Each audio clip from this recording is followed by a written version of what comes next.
జై భీమ్. అక్క మాయావతి గారి నాయకత్వాన్ని బలపరుస్తూ మన భారతదేశ బహుజనులకు భారత రాజ్యాంగ దినోత్సవ శుభాకాంక్షలు తెలుపుతూ రాజ్యాంగ తుది ముసాయిదా ఆమోదానికై రాజ్యాంగ సభకు సమర్పిస్తూ అంబేద్కర్ గారు ఇలా అనడం జరిగింది. ఒక మాట, 1950 జనవరి 26న వైరుధ్యాలమైనటువంటి జీవితంలోకి ప్రవేశించబోతున్నాం. రాజకీయాల్లో సమానత్వం, ఆర్థిక జీవనంలో అసమానత ఉంటుంది. రాజకీయంగా ఒక మనిషికి ఒకే ఓటు, ఒక ఓటుకి ఒకే విలువ ఉంటాయని చెప్పేసి అంబేద్కర్ గారు వివరించడం జరిగింది. కానీ మన ఆర్థిక రాజకీయ మూలంగా మన సామాజిక ఆర్థిక జీవనంలో మనం ఒక మనిషిగా ఒకే విలువ అనే సూత్రాన్ని నిరాకరిస్తూనే ఉంటాం. ఈ వైరుధ్యాన్ని వీలైనంత త్వరగా తొలగించి తీరాలని, లేకపోతే మన సమాజం మళ్ళీ ఎక్కడి నుంచి వచ్చిందో అక్కడికే వెళ్ళడం జరుగుతుందని చెప్పేసి చెప్పడం జరిగింది.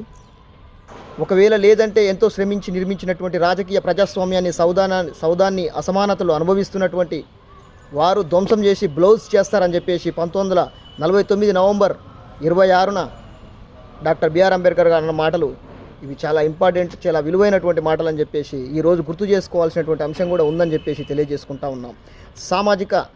సాంఘిక అసమానతలతో చరిత్ర నిన్ను జంతువు కంటే హీనంగా చూడడం జరిగింది. ఈ దేశంలో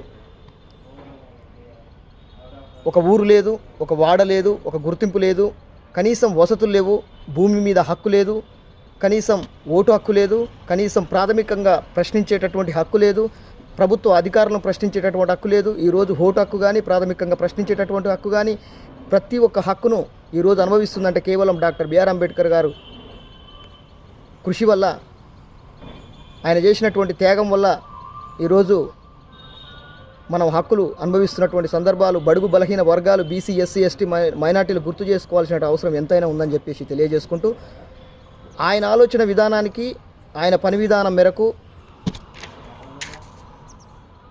ఈరోజు బహుజన్ సమాజ్ పార్టీ భారతదేశంలోనే ఆయన రచించినటువంటి రాజ్యాంగమైనటువంటి మేనిఫెస్టోగా పెట్టుకున్నటువంటి బహుజన్ సమాజ్ పార్టీ, ఆయన ఆలోచన విధానం మేరకు నడుస్తున్నటువంటి బహుజన్ సమాజ్ పార్టీ, ఈరోజు బహుజన్ సమాజ్ పార్టీ ఈ దేశానికి అంకితం, బహుజన్ సమాజ్ పార్టీ ఈ దేశానికి శరణ్యం అని చెప్పేసి మరోసారి తెలియజేసుకుంటా ఉన్నాను.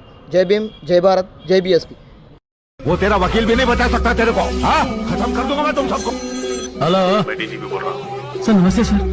जैन सर, अतीब सेनगढ़ी नाम की कोई महिला स्टेशन में है क्या? हाँ, वो मैं उसको पूछताछ करने के लिए लाया. चप्पल संभालूंगा.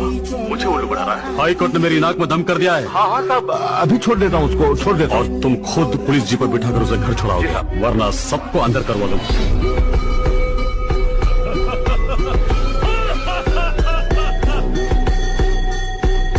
वो तेरा वकील भी नहीं बता सकता तेरे को. हाँ, खत्म कर दूंगा मैं तुम सबको. हेलो, मैं डीजीपी बोल रहा हूँ. सर नमस्ते सर. जैन सर, अतीब सेनगढ़ी नाम की कोई महिला स्टेशन में है क्या? हाँ, वो मैं उसको पूछताछ करने के लिए लाया. चप्पल संभालूंगा. मुझे उल्लू बना रहा है. हाई कोर्ट ने मेरी नाक में दम कर दिया है. हाँ हाँ साहब, अभी छोड़ देता हूँ उसको, छोड़ देता हूँ. और तुम खुद पुलिस जीप पर बिठाकर उसे घर छोड़ाओगे, वरना सबको अंदर करवा दूंगा.